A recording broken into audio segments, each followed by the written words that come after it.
Assalamualaikum warahmatullahi wabarakatuh. Baik, di sini saya akan menjelaskan video pengujian untuk soal nomor 1B, yaitu buatlah program Python yang mirip dengan YOLO tetapi program bisa berkemampuan menyelesaikan pada bagian A di atas. Nah, pada soal A itu menjelaskan bahwa YOLO itu memiliki kekurangan, yaitu dalam mendeteksi objek kecil, sehingga pada soal yang kedua ini, yang 1B-nya, saya ditugaskan untuk menyelesaikan permasalahan tersebut atau dengan kode apa agar bisa mendeteksi objek kecil. Baik, di sini saya sudah membuat kode programnya. Di sini saya menggunakan model FNCDate yang di mana model tersebut merupakan salah satu model pendeteksi objek yang efisien dan akurat dari TensorFlow Hub. Model ini dikembangkan oleh Google. Kemudian model ini memanfaatkan arsitektur ArcGIS dan BIFPN, Bidirectional Feature Pyramid Network, untuk mencapai performa deteksi yang tinggi dengan efisiensi komputasi yang baik. Nah, jadi berdasarkan informasi yang saya dapatkan, kode ini tuh dapat mendeteksi objek dengan baik, sehingga saya mencoba untuk menggunakannya dalam soal ini. Sebelumnya saya sudah mencoba merunningnya. Kita langsung lihat saja. Oke, mungkin ini sebelum dilihat ini kodenya. Nah, di sini kita memuat modelnya, kemudian melakukan fungsi deteksi objek, kemudian kita menginput gambarnya, kemudian membaca gambar, kemudian mengubah gambar ke format yang sesuai untuk model. Kemudian di sini ada mendeteksi objek pada model, ekstrak informasi deteksi. Di sini si deteksinya diekstrak mulai dari pembuatan garis pembatas bahwa ini itu ada objek gitu ya.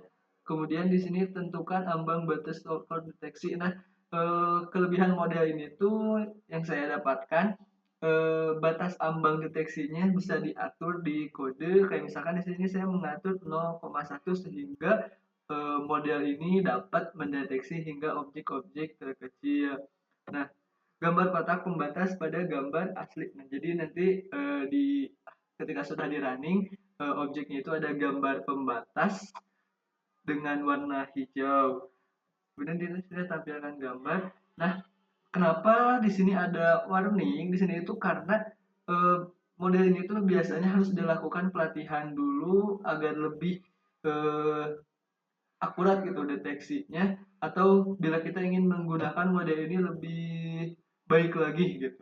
Namun di sini saya tidak melakukan training ataupun testing pada model algoritma ini, jadi saya langsung menjalankannya gitu. Nah, ini kita lihat ya, model ini dapat mendeteksi objek-objek. Di sini saya memasukkan gambar buah-buahan sehingga banyak itu yang dideteksinya.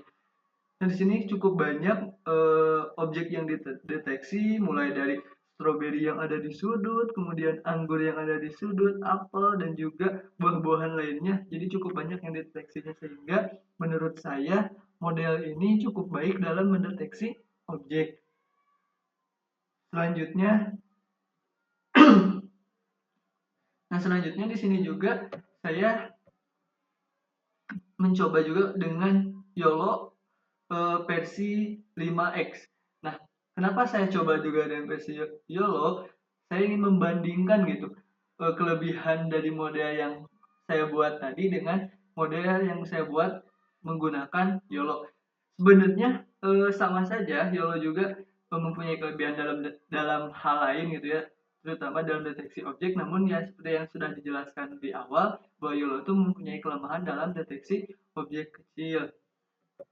Nah, ini untuk hasil running dari YOLO, namun di YOLO ada penjelasannya ya, kayak X-min-nya, kemudian Y-min, X-max, Y-max, dan confidence class. Kemudian YOLO juga bisa menampilkan bahwa ini tuh gambar apa gitu. Di sini kan ada jeruk, apple, dan pisang gitu ya. Cuman ya kayak ada objek-objek yang di pinggir gini yang kecil, YOLO itu tidak dapat mendeteksinya gitu. Mungkin itu saja yang dapat saya jelaskan terkait soal ini. Saya di sini menggunakan Google Colab untuk menjalankannya karena agar library-nya lebih lengkap gitu. Atau ekstensi-ekstensinya di Google Colab itu lebih mudah untuk kita running gitu. Jadi tanpa harus nge-download, namun kita bisa menggunakannya seperti itu. Terima kasih. Mohon maaf bila ada kekurangan. Assalamualaikum warahmatullahi wabarakatuh.